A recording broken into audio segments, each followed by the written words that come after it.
Hello, I'm Dr. Angie McCartney. And I'm Ruth McCartney. Welcome to TeaFlix, where each episode's intimate conversation features a fascinating guest across the spectrum of Beatles world, pop culture, Grammy winners, the music industry, chefs, producers, music stars, actors, and more. So bottoms up and join us as they spill the tea on TeaFlix. Da-da-da. It says we're live again. Oh, jolly good. Splendid. Live. Hello, folks. Happy Tuesday, everybody. Greetings. Hope everyone's in the pink and nobody got flooded out last week. Oh, good grief. Wow.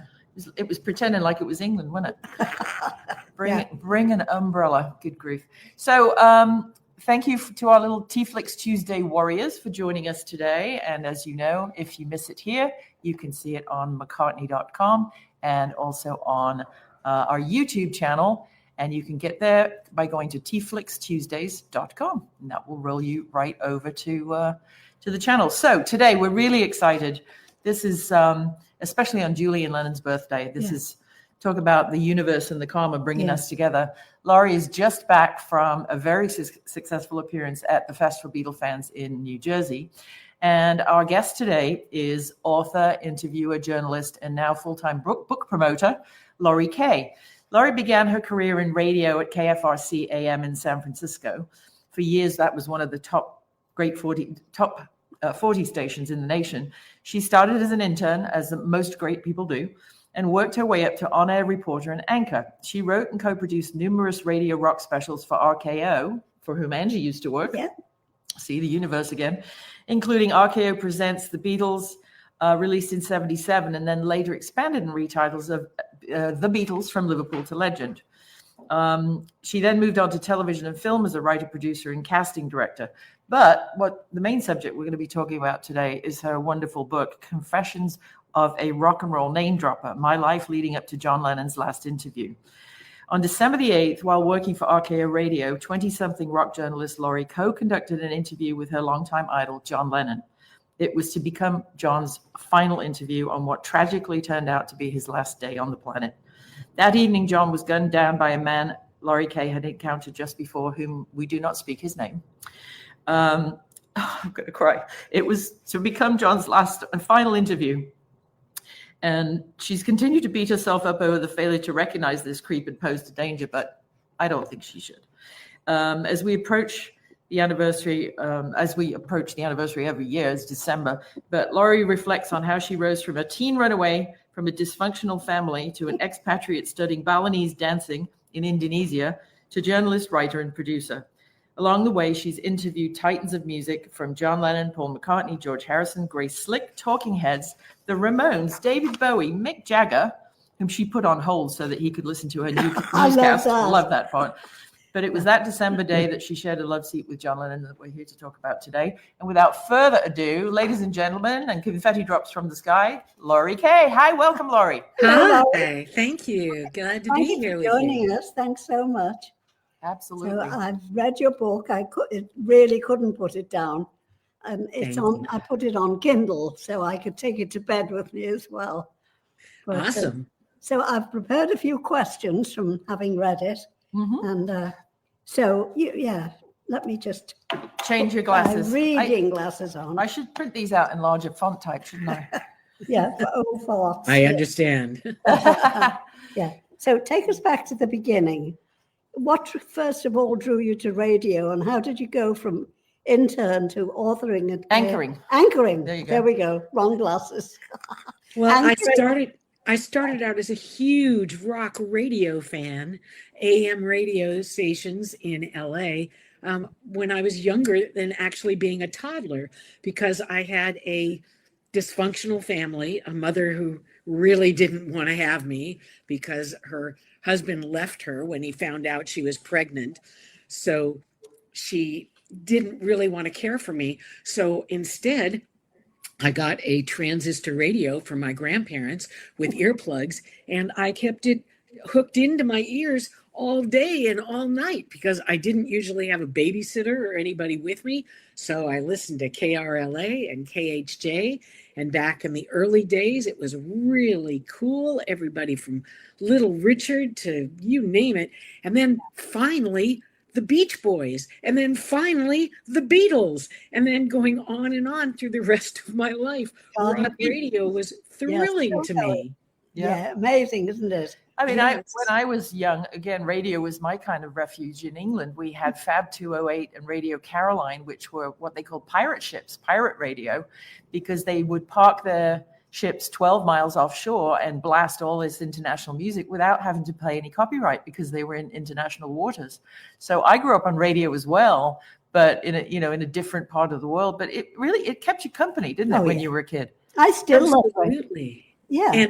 And then when I was in high school, I was listening to KMET FM mostly because they were playing and introducing me to everybody from David Bowie to Lou Reed. And it was just so exciting and so cool.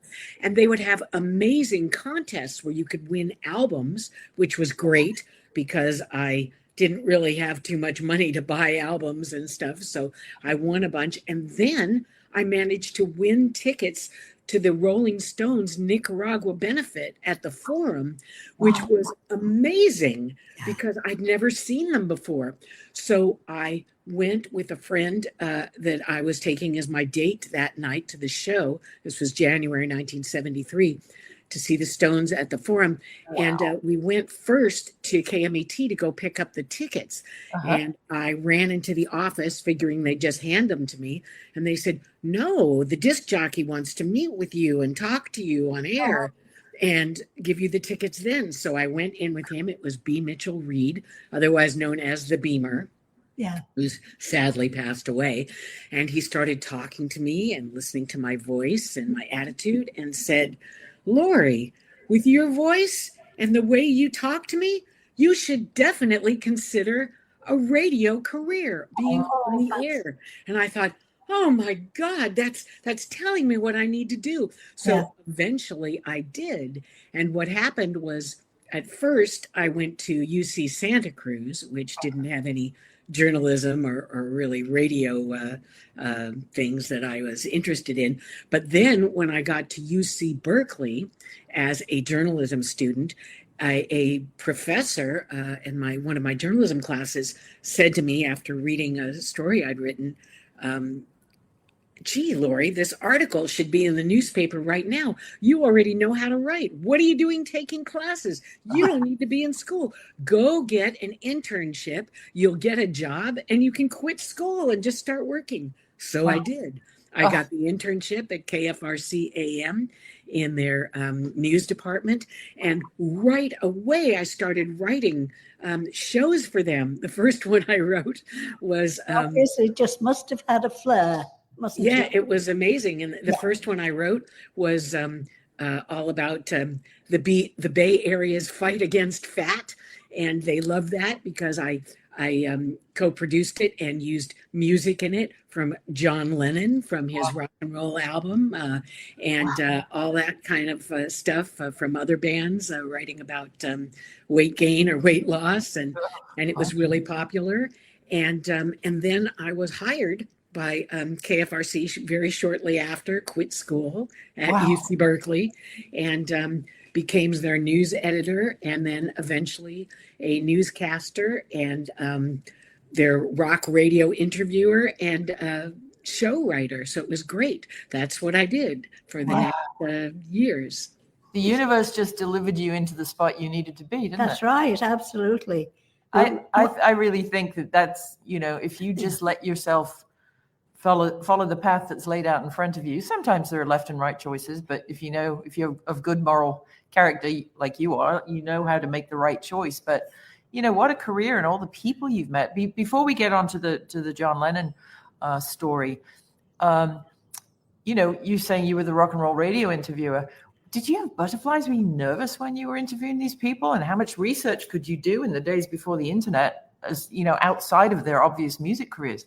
Well, this research, was in the 70s, was strictly by books. So I would go to bookstores and get every book that I needed to about the Beatles or whatever. And I was a huge punk rock fan. So when I got to interview the Ramones, I was so excited. It was like, wow, I can't believe it. And then I got to interview Talking Heads too, and they were amazing. And the cool thing is I've stayed friends with Chris France, one of the creators of the Talking Heads and the drummer. And he wrote on the back of my book, you'll see what he thought of my book when he read it, when I gave it to him, when it right just before it was published, and he loved it. So he's been very flattering, as well as nice. Many other people have. You know, it's kind of a symbiotic relationship with showbiz and journalism, right? You have to, you know, one hand washes the other, right? If you're nasty, if you're just a dick to a journalist, they're not going to ever write anything nice about you or show up and review your concert. So it's very heartwarming to hear that there are big, you know, creative brains. Like, I mean, the creator of the Talking Heads, it doesn't get much more creative than that. Staying in touch and you know, giving you a testimonial for your book and appreciating the work, because without journalists and without bloggers and columnists and podcasters, people wouldn't be aware of, you know, a lot of these artists and a lot of their releases, right? No, that's right. Absolutely. Yeah, even with my knowledge, and God knows I'm 95 years old, so I've read a lot of books and been to a lot of concerts, but I still learn some things from your book, little background stories about just how people reacted and how they behaved with you. It just gave me another insight. It's very interesting. And apart from John Lennon, did you have any particular encounter with any of these people you've interviewed that stands out above all? Well, my first Fab Four member interview was actually George Harrison. And that was at the tail end of 78, right after he got married to Olivia, and they had their son Danny, and he was so excited to talk to me about that. And that interview was actually for two specials, not just the syndicated version of RKO Presents the Beatles. The name was changed to The Beatles from Liverpool to Legend, which I'd come up with originally. Right. And we expanded it to 17 hours and added more from the George Harrison interview that I did solo. Wow. And then also I was interviewing him for another special, lengthy special that I was writing for RKO called The Top 100 of the 70s. Wow. And so that was incredible too. And then after that, about 6 months in June of 1979, was when I got sent with my RKO radio team, Dave Sholin, the music director at KFRC, and Ron Hummel, our engineer producer, to London to interview Paul and Linda McCartney and their latest lineup of Wings, which included the late, great Denny Lane at that time. And they were amazing. And we got to take a picture together. It was so cool.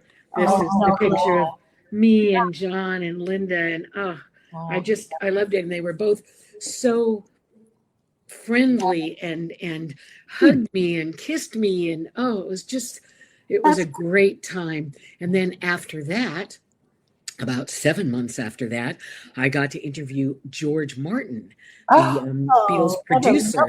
And he came to the radio station, KFRC in San Francisco, and I did a solo interview with him about his book, which was All You Need Is Ears, his biography that he wrote, which was amazing. And I still read it all the time. It's still great.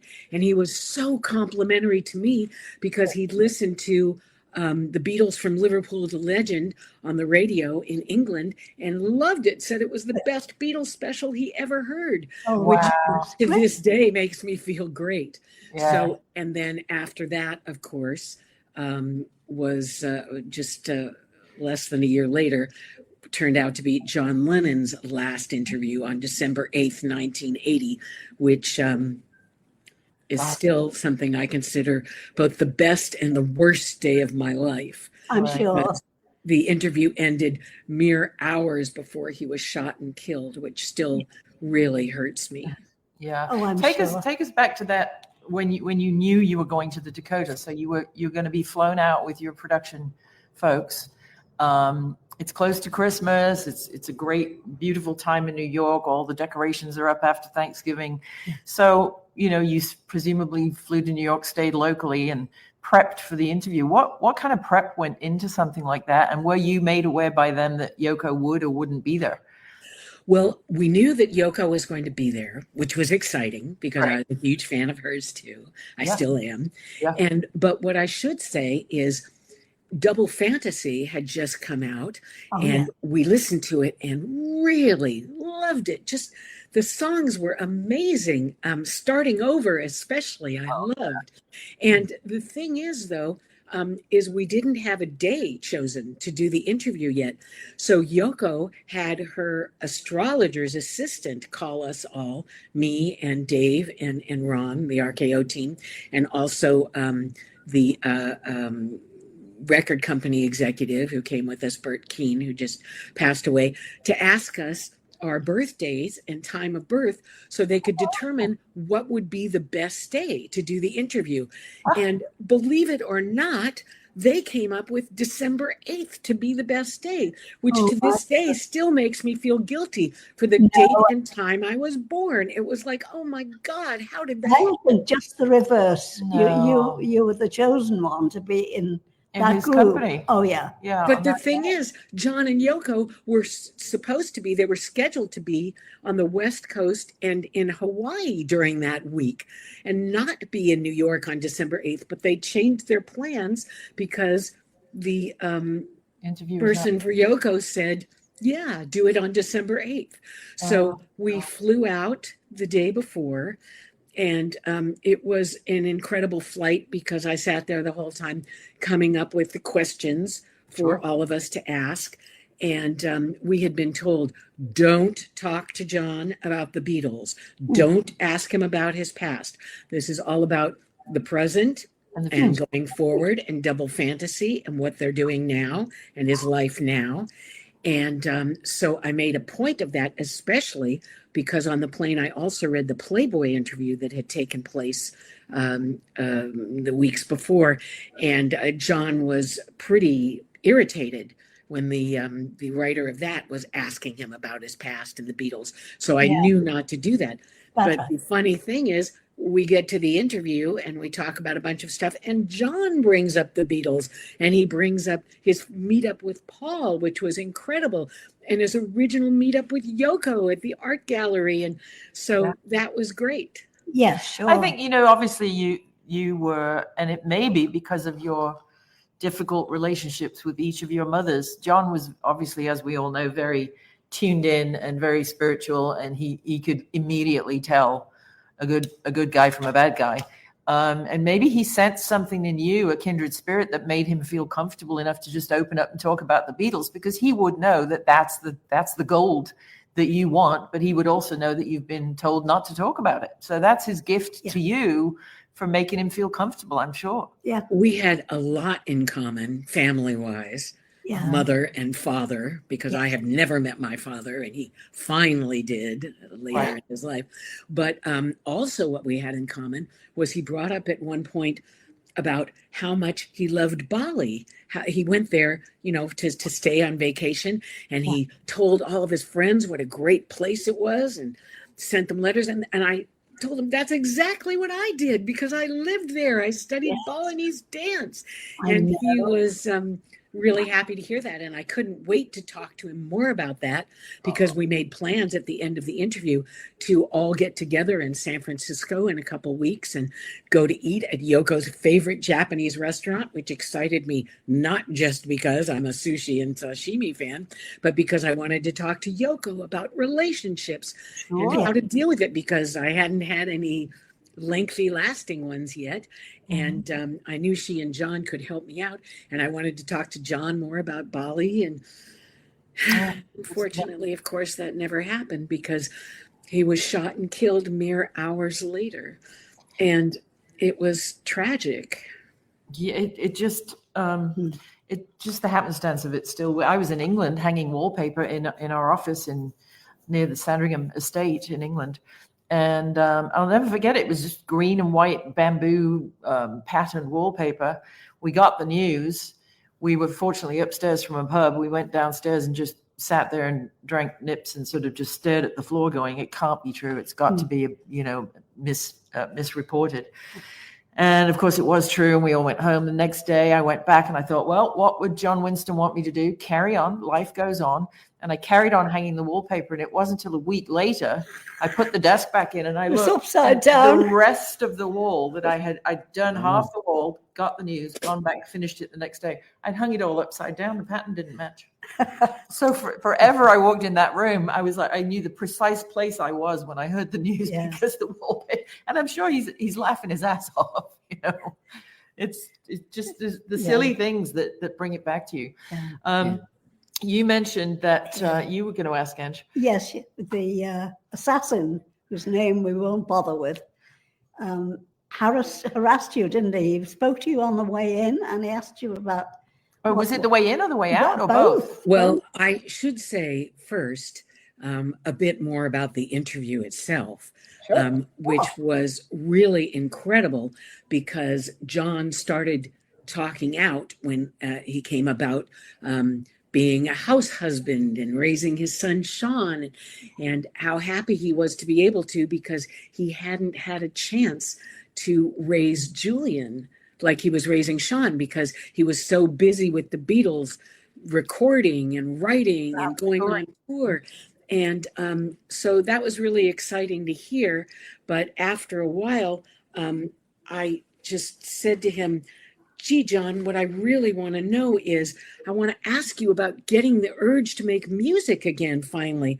And I emphasized that, and John burst in with his super loud, funny, and affectionate reply.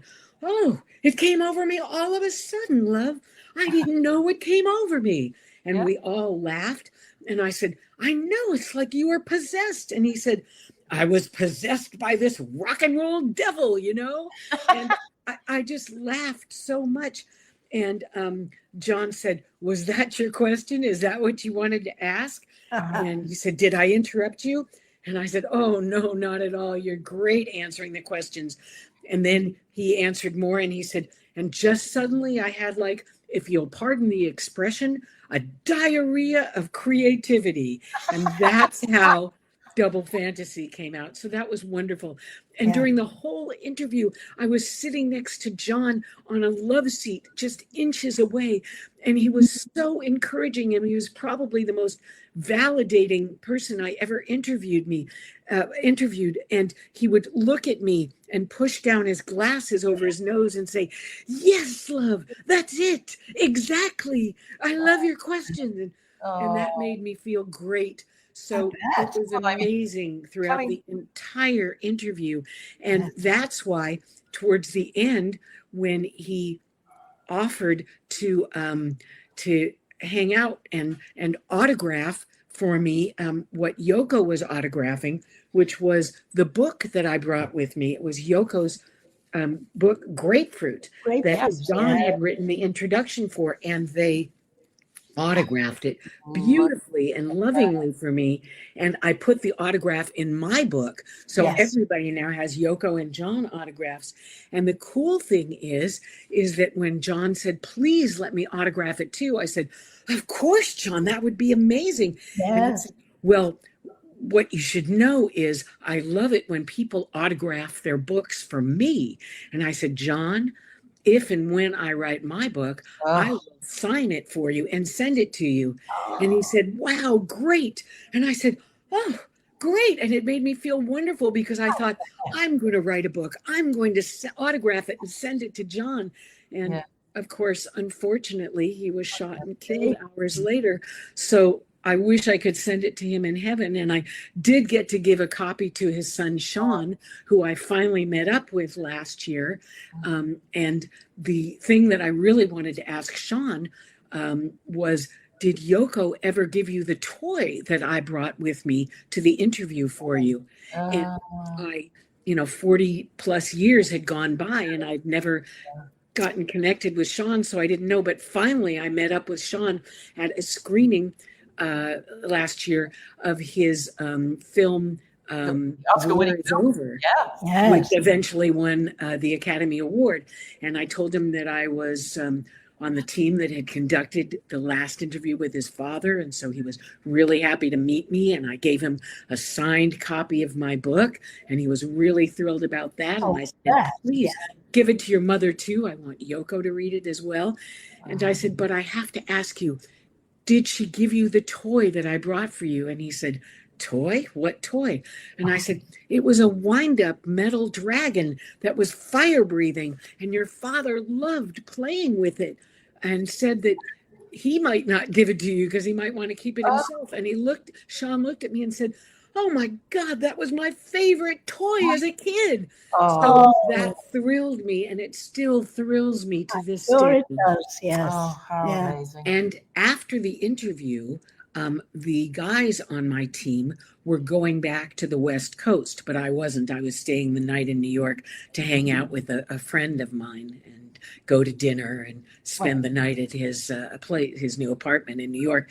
And we all left, and John and Yoko asked if the guys could give them a ride to the recording studio where they had their session booked because their limo wasn't able to take them. So the guys said yes, of course. And as we went out to the limo to get it ready for them, this creepy guy came up to us and looked at us and said, did you talk to him? Did you get his autograph? What'd he say? What'd he say? What'd he say? And Bert Keane from the record company wanted to shut him up. So he gave him a copy of Double Fantasy. And when John came out, he said, John, please sign it for this guy. Keep him quiet. So John did. And then John and Yoko got in the limo with the guys. We all hugged. And I said goodbye. And I said, I can't wait to see you in a couple weeks in San Francisco. And they drove away. And the minute they drove away, this creepy guy came back and started following me up the block on my way to my friend's office. And once again, following me and saying, did you talk to him? Did you get his autograph? What'd he say? What'd he say? What'd he say? And I wanted to smack him. And I kept turning around and saying, leave me alone. Go away. Stop following me. But he didn't, and he wouldn't.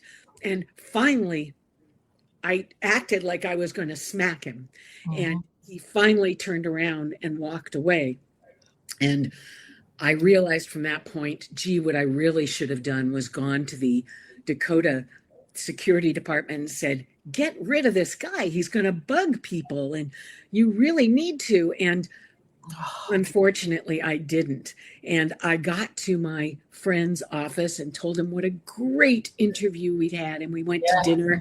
And then we went back to my friend's apartment. And as he was about to open the door, he said to me, when I open it, you are going to hear the radio because I turn it on. So in case anybody tries to break in, they'll think I'm here and they'll go away. So he opened the door and there was music for 1 second. And all of a sudden, a reporter came on saying, John Lennon has been shot. And he's at the hospital. And he named the hospital, the Roosevelt Hospital. And I screamed and I immediately ran into the street, caught a cab, went to the hospital. And I looked in the big glass door, through the big glass door, and saw Yoko crying hysterically in the lobby and holding on to her friend. And I wanted to go in and comfort her, but I realized, oh my God, no, I'll just make her feel more tragic because I'm the reason that they were there that day and that John Lennon got shot. And just watching her cry so drastically, I thought, John wasn't just shot. John was killed, and I knew it, so I didn't go in because I didn't want to bother Yoko anymore. But what I did was I went to the phone booth right next door to the hospital and called the RKO radio network in New York and told them what was going on. And they said, come here immediately. So I spent the entire night at their New York setup and doing interviews with international and national print writers and radio personalities and stuff. And then the next morning they put me on the Today Show. And then I left immediately and flew back to San Francisco and immediately listened to the full interview and cried through the whole thing and started writing the special that originally wasn't supposed to air until February 14th on Valentine's Day, because Double Fantasy was a loving album. But now it was going to air the special within mere days of John getting shot and killed. And I named the special John Lennon, the Man, the Memory. And it aired the Sunday after he was assassinated. And it was 3 hours long and contained a major part of our interview, which was many hours long as well. And that day still lives with me. And as I told you before, I still consider it both the best and the worst day of my life. And the 45th anniversary this coming December 8th. Yeah. But a lot of our crowds, Elizabeth's saying here, it wasn't your fault. This guy, the assassin, was hell bent. If they'd have shoot him off that day, he'd have come back the next day, the next week, the next month. Somebody here is saying, Mariana is saying, if you'd have gone back to the Dakota security and he'd seen you going to the security, would they have done anything? He might have shot you. You cannot beat yourself up, sweetheart. You really can't. I know everybody tells me that, but the thing is, had I looked at him more carefully, maybe I would have realized he had a gun in the pocket of the coat he was wearing. Oh. And if I'd taken him to the security team at the Dakota, because they're that kind of building, people, they might have seen the gun. They might have called the police. The police might have gotten rid of him. I mean, I just can't feel guilty. I can't. No. I try and improve myself over the last nearly 45 years, but unfortunately I can't get rid of all the guilt. It's still on my shoulders and still in my head. You're much loved by our crowd. Everybody here is sending hearts and love for just what you've gone through. I mean, it was bad enough for us as, people who knew him and the fans, and God knows, Julian and Sean and Yoko and the family. But it must have just been absolutely incredulous to you, like, wait, 2 hours ago, I was sitting on a love seat with this guy, and now he's not here anymore. How long did it take you to actually process that? I don't know that I have actually processed it, to be honest. What happened was, for days and weeks after the interview, all I could think about was, oh my God, I want to get out of radio. I don't want to interview any more rock stars. I'm hurt, I'm guilty. But the thing was, I had already made commitments to RKO Radio to interview a number of musicians. Oh. And so within a week of the John Lennon and Yoko Ono interview, I interviewed two others. I had to interview oh gosh, who was it? I'm not thinking now. Barry Manilow and Neil Diamond right away. And they were good interviews, but still I felt bad during the interview thinking, oh gosh, do I really want to do this? Right. And so I stayed in radio for a while, and then I went over to print and did incredible interviews for Rock Magazine, including Little Richard, who was not just a big Beatles fan, but of course the Beatles were a huge Little Richard fan. Oh, so that was wonderful. That was a really lengthy, great interview to do. Wow. And so many more after that. And then I eventually moved to New York and got into video and TV and did that for years and years, and eventually moved back to LA and continued doing that, everything from music videos to then TV and all kinds of stuff. Yeah, you worked with the Dick Clark organization, didn't you, for a while? Absolutely, and that was great because not only did I write his weekly radio show, which was really cool, but he loved my writing, and he said, Laurie, will you ghostwrite my nationally syndicated weekly newspaper column? And I said, yeah. And I got to go to concerts and do interviews and write about them as though I were Dick Clark. So that was really wonderful, especially going to the US Festival, which was days long, and, getting to say I was Dick Clark. So that was really cool. And Dick was incredible. I was so sad when he died too. I interviewed him once in Nashville for, I think it was Australian TV or French Channel 5. I was doing peripatetic interviews for, overseas outlets and stuff. And I interviewed him at their Nashville offices. What's his son's name? Rack Clark? I think it's Rack. And he were both there, and they were absolute gentlemen. I mean, here's me from some little rinky-dink outlet in, Wagga Wagga, Australia. But they gave me all the time of day, and they were telling me about, the Country Music Awards and all of that stuff. And it was a lovely, lovely time. I don't know what happened to the interview. I turned in the tape and off it went. Yeah. In the days before the internet, it was really hard to track that stuff down. These interviews you've been talking about today, are they archived anywhere? Can we hear them anywhere? Well, the thing is, unfortunately, the RKO radio interviews, RKO radio is not in business anymore, and they were sold to another company who own the interviews and the radio specials. So technically I can't. And although a lot of them are illegally on YouTube, I'm not supposed to say that. No, of course. We don't want to go bootleg anything. That's not our crowd. We always want to, go through the right channels and the copyrights and stuff. But wouldn't you think whomever bought RKO, and Angie used to work for RKO Home Video out here, so you gals have that in common. Mm-hmm. Wouldn't you think that people would see that as a gold mine for podcasting and resurrect them and clean the audio and remix them? And podcasting in those days. Now, wouldn't you think that they would see that content as a podcast gold mine for today? When I do live TV and radio shows, often I do play pieces of the interviews. And actually, starting on December 8th of this coming year, the 45th anniversary, there will be a Netflix documentary about John Lennon's last day that will be starring me and Dave Sholin and Ron Hummel. And they'll be playing lots of the interview as well because they got legally permitted to do so. Yeah, so you can catch that on Netflix. That's going to be really cool. Great. That will be cool. We had a lovely guest on a couple of weeks ago. You may have met her at the fest, Debbie Gendler. She was in the audience of the Ed Sullivan show when she was 13. She wrote in and won tickets. And she then was spotted by, eventually her career became producing, and she is now working as not just an archivist, but a historical correctionist with Andrew Salt, who owns the Ed Sullivan archives at edsullivan.com.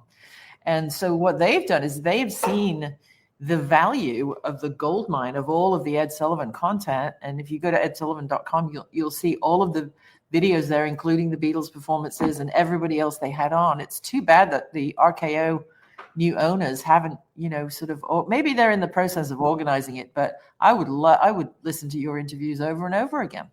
Well, I should tell you, I do know Debbie, not only through a friend of mine who was her co-producer, but also because we shared a table at the last Beatles Fest in 2024. And then this year, in 2025, just in March, we were at neighborhood tables. So I got to see her again, and her book is great. And she also came to the launch, my book launch for Confessions of a Rock and Roll Name Dropper, my life leading up to John Lennon's last interview, and bought my book, and I autographed it for her, and she really liked it, told me how much she dug reading it. And she's great, and she's had great contact with she is Paul awesome. McCartney especially, and just she's wonderful, and her book is great too. Our friend Karen who's tuned in from Edinburgh in Scotland is asking, Laurie, did John comment on your red hair? Because he also had red hair, which was a common bond when John met young Andrew Gold, who was our client. We built the first AndrewGold.com. How funny. And he says, I've heard Andrew Gold tell the story. You have great hair. It looks Scottish. Did John ever make were you a redhead then, or were you dyed? Well, actually, I'm more of a redhead now, to be honest. I was slightly red then. But no, John didn't comment on my red hair. It would have been cool if he did. But like I said, it wasn't as red then. But we did take a photo together. You can see on my book cover, that's the black and white version. But the color photo is really cool of the three of us, John and Yoko and myself. On your shirt, right? Yeah. Well, the shirt is the black and white book cover. Yeah, but it's that photo. That photo. Yeah. But the if you go to my website, you'll see the color photo, and the website is confessionsoforockandrollnamedropper.com, and there's the color photo of me and John and Yoko, and the color photo of me and Paul and Linda, and so many other photos and podcasts and TV appearances and radio shows and all that stuff too. That's great. And if you look at the crawl across the bottom, wind this back and you will see Laurie's website is down there. You can connect with her there, and also on Facebook, and it's Laurie, second name Kaye, and on Facebook, and Confessions of a Rock and Roll Namedropper.com. And that's rock and roll, of course. What do you hope readers take away from your book, not just about rock and roll, but about sort of life and resilience and following your path and finding your voice in general? Well, I basically wrote my book because not only did I want them to know that I had done what tragically turned out to be John Lennon's last interview, but I wanted them to understand how rock radio changed my life, my being raised by a dysfunctional family, how it just made me feel so great and be able to run away from home as a teenager and start my own lifestyle and all of that. And that's exactly what music did with radio. And that's why I was so glad when B. Mitchell Reed told me to become an on-air radio person. And, that's just told me what to do. And that informed my life. It's just been amazing. And you're still rocking, lady. Music is a food group. Absolutely. I still go to so many concerts, and I'm so excited because next week on April 18th, I get to go see one of my all-time favorite bands, AC/DC. Oh, huge heavy metal fan. In fact, one of the things I did later when I was creating and producing video music magazines for BMG was I created Country Music Video Magazine, and I produced Metalhead, which was hard rock magazines. So it just made me love it even more and listen to AC/DC all the time. So the idea of getting to see them at this late date is just so thrilling. And there's so many other bands I loved seeing. Recently, one of the best shows I saw, the Steve Miller Band. They were great. Just amazing. And I just love almost all of their songs too. So I go to shows whenever I can. That's great. When you were talking about being, the radio was your companion, there's a great song. It's not often played on the radio anymore, but it's a Journey song called Raised on Radio.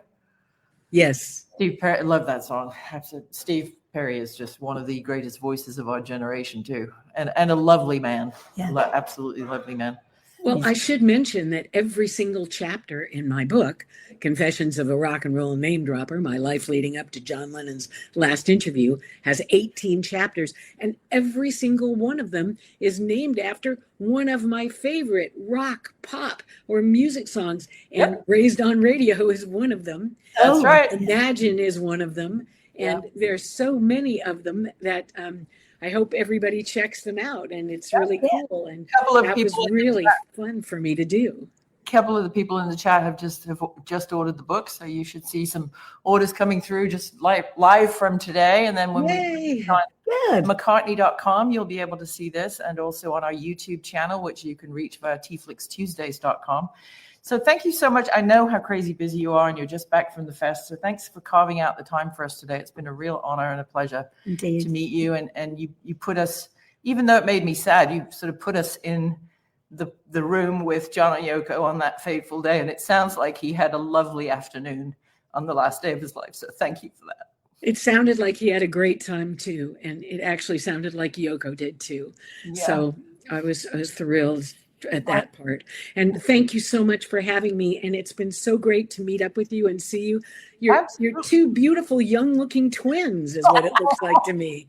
There must be some Vaseline on the screen, I think. Two Medicare proud card holders. Never mind American Express. We've got Medicare for as long as it lasts. And I know you don't live that far from me. So if you ever want to get together, I would love to get together with you in person. Let's do that. Okay. So Martin is asking Limerick time. So our regular viewers will know that the Limerick lady here, who's she has a book called Mrs. McCartney's Liverpool Limericks and Other Random Irish Haikus, which is all about Liverpool and the Beatles and the soccer clubs and all of that stuff. So she just really likes writing limericks. And so if you are sitting comfortably, here's your little thank you limerick gift for spending time with us today. Are you ready, Debbie? Laurie. Yes. Great. Okay. Wonderful.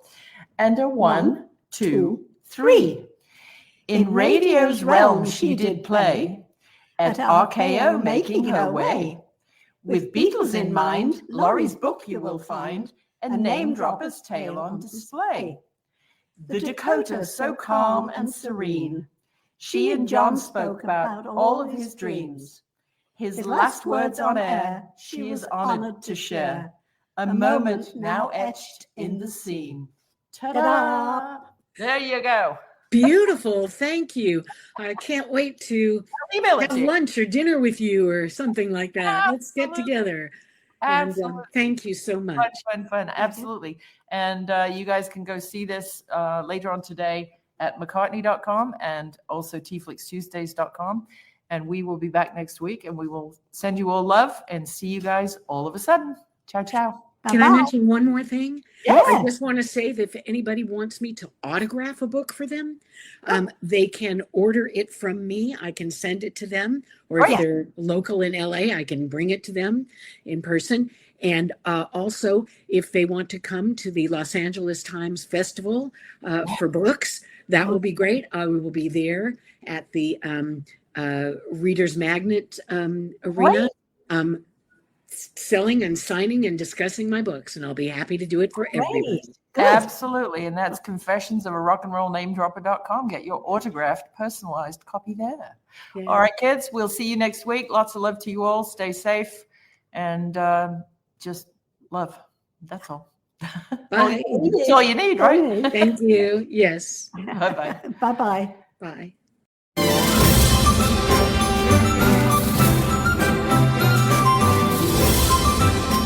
Thanks for tuning in to TeaFlix, and check out Dr. Angie's books, Organic Teas and CBD at mrsmccartneysteas.com. Toodle pip.